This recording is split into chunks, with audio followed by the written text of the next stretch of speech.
आज आपण गणेश चतुर्थी स्पेशल बेसनचे लाडू बनवणार आहे। अगदी झटपट पेढ्यासारखे मऊसूत टेस्टी असे लाडू बनतात। चला तर मग करूया सुरुवात आजच्या रेसिपीला। 2 कप बेसनच्या प्रमाणामध्ये आपण लाडू बनवणार आहे। त्यासाठी इथे आपण 1 कप तूप घेतलेला आहे। यामधील अर्धा कप तूप पॅन मध्ये घालून घेऊया। पॅन थोडासा मंद गॅसवर गरम करून घ्यायचा। तूप वितळले की यामध्ये आपण बेसन घालून घेऊया। इथे बेसन चाळून घेतलेलं आहे। चाळून घेतलं की यामध्ये गाठी राहत नाही, शक्यतो बेसन घेताना चाळून घ्यावे। बेसन घालून झाल्यानंतर या घातलेल्या तुपामध्ये हे बेसन छान असं एकजीव करून घ्यायचं, मिक्स करून घ्यायचं। मंद गॅसवरच तुपामध्ये बेसन मिक्स करून घ्यायचं। बेसन तुपामध्ये मिक्स करून घेतल्यानंतर परत यामध्ये थोडंसं तूप घालून परत हे तुपामध्ये छान असं एकजीव करून घेतलेलं आहे। बेसनचे लाडू पेढ्यासारखे मऊसूत टेस्टी होण्यासाठी बेसन अगदी व्यवस्थित भाजून घेणं खूप महत्त्वाचं आहे। बेसनच्या भाजण्यावरच बेसनची टेस्ट अवलंबून आहे किंवा लाडवाची टेस्ट अवलंबून आहे। बेसन जितकं चांगलं आपण भाजून घेऊ तितके आपले लाडू चांगले बनणार आहेत।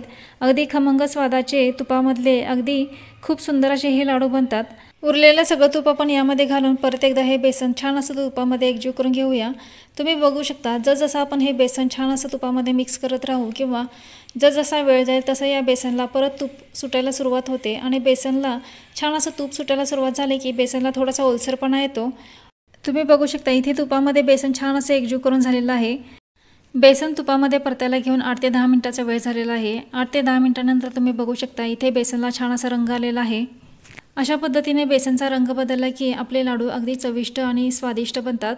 आता यामध्ये सर्वात शेवटी आपण इलायची पावडर घातलेली आहे। 1 चमचा इलायची पावडर घालून परत हे मिश्रण आपण एकजीव करून घेतलं आणि एकसारखं मिश्रण करून आपण हे इथे आपल्याला बेसनचे लाडू बनवण्यासाठी जसे मिश्रण हवे आहे तसेच परफेक्ट बनलेले आहे। रंगही सुंदर आलेला आहे आणि बेसनचा वासही छान येत आहे।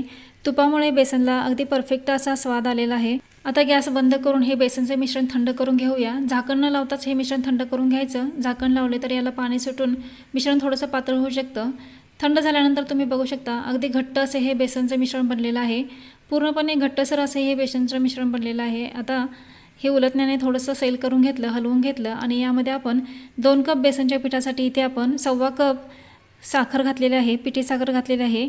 ही पिठी साखर आपण बेसनमध्ये छान अशी एकजीव करून घेऊया। हे साखरेचं प्रमाण अगदी परफेक्ट आहे, पण तुम्ही तुमच्या आवडीप्रमाणे साखरेचं प्रमाण कमी जास्त करू शकता। पिठी साखर घातल्यानंतर परत हे मिश्रण दाटसर होतं किंवा घट्ट होतं। तुम्ही बघू शकता इथे मी उलटण्याने पिठी साखर मिक्स करून झाल्यानंतर हाताने परत ही एकजीव करून घेतली।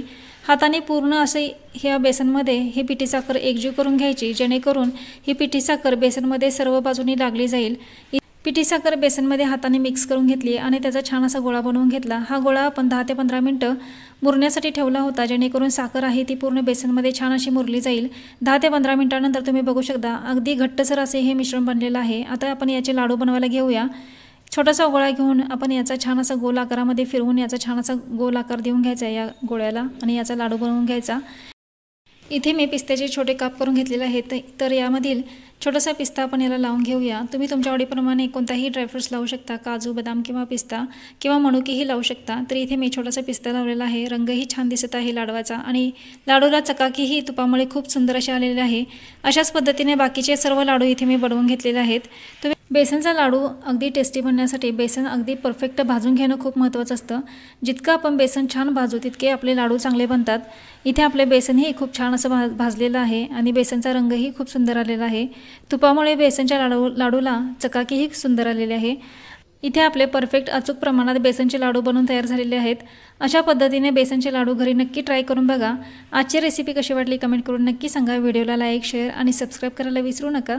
परत भेटूया अशा छान खमंग स्वादिष्ट हेल्दी रेसिपीसोबत।